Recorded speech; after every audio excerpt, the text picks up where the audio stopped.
பெயரிலேயே நிதியை சேர்த்திருக்கிற கருணாநிதி உண்மையாக சேர்த்திருக்கும் சொத்துக்கள் பற்றி திமுகவின் உடன்பிறப்புகளுக்காவது தெரியுமா?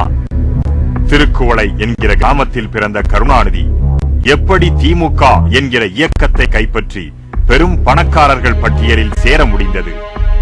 நாகை மாவட்டத்தில் உள்ள சின் கிராமமான திருக்குவளையில் கருணாநிதி பிறந்த அந்த கால வீடு இதுதான். ஓட்டு வீடாக இருந்த இந்த வீடு கூட யாருக்கு சொந்தமானது? இதோ அவருடைய ஊர்க்காரர்கள் என்ன சொல்கிறார்கள். அவருக்கு சொந்தமாக ஒரு வீடு அருள்மிகு தியாகராஜ சுவாமி திருக்கோயிலுக்கு சொந்தமானது. இதுதான் எங்களுக்கு தெரிந்தவருக்கு உள்ள சொத்து, பூர்வீக சொத்து என்பது. கருணாநிதி எழுதியிருக்கிற சுயசரிதையான நெஞ்சுக்கு நீதியில் எனக்கு நிரந்தர வேலை எதுவும் இல்லை, வாழ்வதற்கு என்ன வழி என்று தீவிரமாக யோசிக்க தொடங்கினேன். அதன் விளைவு நாடக நடிகனானேன் என்று தன்னை பற்றி எழுதியிருக்கிற கருணாநிதியின் தாயார் அஞ்சுகத்தின் சமாதி இருப்பது திருவாரூரை அடுத்துள்ள காட்டூரில். இவருடைய தாயின் சமாதி இருக்கும் இடத்திலும் 150 குழி அளவு நிலம் மட்டும் 8 ஆண்டுகளுக்கு முன் பதிவு செய்யப்பட்டிருக்கிறது. இது தவிர அங்குள்ள 150 குழி அளவு நிலம் புறம்போக்கிலிருந்து ஆக்கிரமிக்கப்பட்டிருக்கிறது. கருணாநிதியின் மனைவியும் மூகா முத்துவின் தாயான பத்மாவதிக்கு அப்போது மாதா மாதம் 5 ரூபாய் அனுப்புவதாக எழுதியிருக்கிற கருணாநிதியின் குடும்பம் மிக பெரும் பணக்கார பட்டியலில் சேர்ந்து விட்டது. அவர் மகத்தானபடி மாறியிருக்கிறார். அவரை வளர்த்த ஊர் மாறியிருக்கிறதா? இதெல்லாம் திருவாரூர்காரர்கள் தங்கள் மனசாட்சியை கேட்டுக்கொள்ள வேண்டிய கேள்வி. சாதாரண அரசு ஊழியர் தங்கள் சொந்த வாழ்க்கை குறித்த தகவலை அரசிடமிருந்து மறைத்தால் அது குற்றம். ஆனால் சட்டம் ஒழுங்கை காப்பாற்ற வேண்டிய முதலமைச்சர் பொறுப்பில் 5 முறை இருந்த கருணாநிதி தனக்கான அதிகாரப்பூர்வமான இணையதளத்தில் தன்னுடைய குடும்பத்தை பற்றி குறிப்பிடும் போது மகன் மகள்களை பற்றி சொல்லிவிட்டு வெகு கவனமாக மனைவி என்ற இடத்தில் மட்டும் மௌனம் சாதிக்கிறார். 2 குடும்பங்களுக்கும் ஊழலில் கொடுத்திருக்கிற சமத்துவத்தை ஏன் அவரால் வெளிப்படுத்த முடியவில்லை? அரசு ஊழியருக்கு ஒரு நீதி, இவருக்கு மட்டும் தனி நீதியா? 5 முறை கருணாநிதி ஆண்டபோதும் அவர் மீது எத்தனை ஊழல் கரைகள் அவருடைய கடமைக்கு சாட்சியமாக படிந்திருக்கின்றன. வீராணம் துவங்கி அவர் மீது சுமத்தப்பட்டிருக்கும் ஊழல் குற்றச்சாட்டிற்கு நீதிபதி சர்க்காரியா அளித்துள்ள தீர்ப்பே போதும். விஞ்ஞான ரீதியில் ஊழல் செய்வதில் கருணாநிதி வல்லவர் என்று சர்க்காரியா குறிப்பிட்டிருப்பது அவருடைய ஊழலுக்கு தரப்பட்ட தரச்சான்று.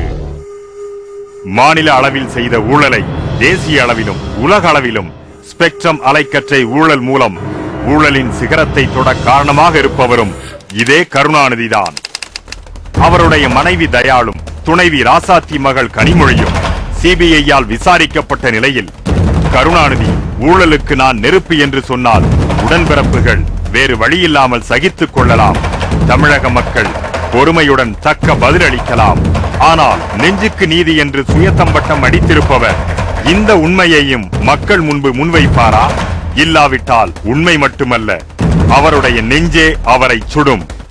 உலக பணக்காரர்கள் பட்டியலில் இடம்பெறும் அளவுக்கு உயர்ந்துவிட்ட கலாநிதி மாறனின் சன் தொலைக்காட்சி குழுமம் தமிழ், தெலுங்கு, கன்னடம், மலையாளம் என்று ஏகத்துக்கும் விரிவடைந்து விட்டது. இன்னும் சுமங்கலி கேபிள் விஷன், சன் டிடிஹெச் தமிழகமெங்கும் பறந்து கிடக்கிறது. தயாநிதி மாறன் தொலைத்தொடர்பு துறை அமைச்சரானதும் அதிகார செல்வாக்கினால் சன் குழுமம் இன்னும் விரிவடைந்து விட்டது. FM ரேடியோக்கள், நாளிதழ்கள், வார இதழ்கள் என்று தமிழகத்தில் உள்ள அனைத்து ஊடகங்களையும் கைப்பற்றி திரைப்பட துறையையும் தன்வசப்படுத்தி விட்டார்கள் மாறன் சகோதரர்கள். ஸ்பைஸ் ஜெட் விமான நிறுவனம் என்று சகலத்திலும் அவர்களுடைய அதிகாரத்தை விரிவுபடுத்தியதன் விளைவு பணக்கார பட்டியலில் அவர்கள் சேர்வதில் போய் முடிந்திருக்கிறது.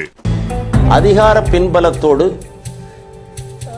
சிரமப்படாமல் வந்த நிதியோடு எந்த ஒரு முயற்சியும் மேற்கொள்ளலாம் என்ற முறையிலே தான் அவர்கள் திரைப்படத்துறையில் இறங்கினார், முழுமையாக இறங்கினார். வாரிசுகள் யாருமே திரைத்து உலகத்திலோ இன்றைய தொலைக்காட்சி துறையிலோ வந்திருப்பது என்பது அரசு நிழலில் அரவணைப்பில் அரண்மனை கோழிகள் என்பதால் அவைகள் தமிழ்நாட்டிலே கொழுத்து வளர்ந்திருக்கின்றன. இதை மறக்க முடியாது, தமிழ்நாட்டு மக்களுக்கு தெரியும். நெருக்கடி நிலை காலத்து அனுபவத்தை சொன்னபடி அரசியலுக்கு வந்த மு.க. ஸ்டாலின் திமுக இளைஞரணி தலைவராகி எம்எல்ஏ, மேயர், அமைச்சர் என்று தாண்டி துணை முதல்வராகி இருக்கிறார். சென்னையிலும் கோவையிலும் இவருக்கு வீடு, நிலங்கள் என்று எத்தனை சொத்துக்கள்!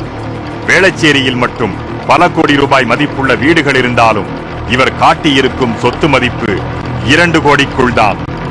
ஆணையத்தை ஏமாற்றலாம், பத்திரங்களை யார் பேரிலோ மாற்றி தப்பிக்கலாம். ஆனால் மக்கள் பார்வையில் பல இடங்களில் சொல்லப்படும் சொத்துக்களுக்கு என்ன பதில்? இதோ கோவையில் சிறுவாணி அணைப்பகுதியில் மலையடிவாரத்தில் 1200 ஏக்கர் பரப்பில் விரிந்து கிடக்கும் பல 100 கோடி ரூபாய் மதிப்புள்ள நிலம் யாருக்கு சொந்தம் என்பதற்கு அந்த பகுதி மக்களே சாட்சி. மதுரைக்கு 30 ஆண்டுகளுக்கு முன்னால் முரசொலியை பார்த்துக் கொள்ள அனுப்பப்பட்டவர் மு.க. அழகிரி. துவக்கத்தில் அவர் குடியிருந்தது சாதாரண வாடகை வீட்டில். 30 ஆண்டுகளில் தென் தமிழகத்தை அழகிரி நாடு என்று நாளிதழ்கள் கருத்து படம் போடும் அளவுக்கு அவர் வளர்க்கப்பட்டிருக்கிறார். தென் தமிழகத்தில் அவரால் ஓரம் கட்டப்பட்ட திமுக தலைவர்களின் பட்டியல் நீளமானது. அவரை எதிர்ப்பவர்களுக்கு என்ன நிகழும் என்பதற்கு திமுகவின் முன்னாள் அமைச்சரான தா. கிருட்டிணனே சாட்சி. மிக பிரம்மாண்டமாக அழகிரியின் மகனான தயாநிதிக்கு நடந்த திருமணம் அவருடைய ஆடம்பரத்திற்கு உதாரணம். 2009 நாடாளுமன்ற தேர்தலில் அழகிரி போட்டியிட்ட போது அவர் வெளிப்படையாக காட்டிய சொத்து கணக்கு மட்டும் 13 கோடி ரூபாய். மதுரையில் இருக்கும் Daya diagnostics, Gandhi silks, royal cable vision கட்டிடம், அவர் வசிக்கும் பல கோடி ரூபாய் மதிப்புள்ள பங்களா, திருமண மண்டபம், இவற்றுடன் மதுரையை அடுத்துள்ள விக்கிரமங்கலம் ஊரில் வைகை ஆற்றங்கரையில் அழகிரியின் மகன் பெயரில் இருக்கும் பல கோடி ரூபாய் மதிப்புள்ள தோப்பு, மேலமாத்தூரில் இருக்கும் தோப்பு, சென்னை அண்ணா நகரில் இருக்கும் ஜாக் கம்யூனிகேஷன்ஸ் நிறுவனம், ஏற்காடு மற்றும் கொடைக்கானலில் இருக்கும் சொத்துக்கள், இன்னும் நீண்டு கொண்டே போகிறது பட்டியல். இன்னும் மதுரையை அடுத்துள்ள சிவரக்கோட்டையில் அழகிரியின் மனைவி காந்தி பெயரில் 27 லட்சம் ரூபாய் மதிப்பு காண்பித்து வாங்கப்பட்ட விவசாய நிலத்தின் மதிப்பு பல கோடி ரூபாய்கள். அதில் மேலும் பல கோடிகளை முதலீடு செய்து தயா பொறியியல் கல்லூரி எழுந்து கொண்டிருக்கிறது. இன்னொரு வாரிசான மு.க. தமிழரசு திரைப்பட தயாரிப்பு என்றிருந்தாலும் இவருக்கான சொத்துக்கள் கோவையிலும் சென்னையிலும் இருக்கின்றன.